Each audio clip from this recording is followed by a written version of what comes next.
Scan to unlock Sovi and ace your tests. Supply shifts can be tricky, but we can solve this pencil problem fast. Let's break down the market impact and find the right answer together.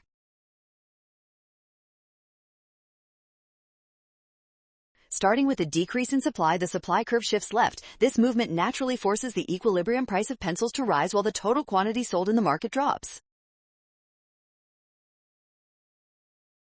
Since consumer surplus represents the difference between what buyers are willing to pay and the actual price, a higher market price always reduces this extra benefit for every pencil buyer. This price hike directly decreases consumer surplus. Therefore, option D is the correct answer for this economics question. Well done! Scan the code. You can learn better with Sovi. Avoid a rush on signs. Always trust the given supply and demand steps.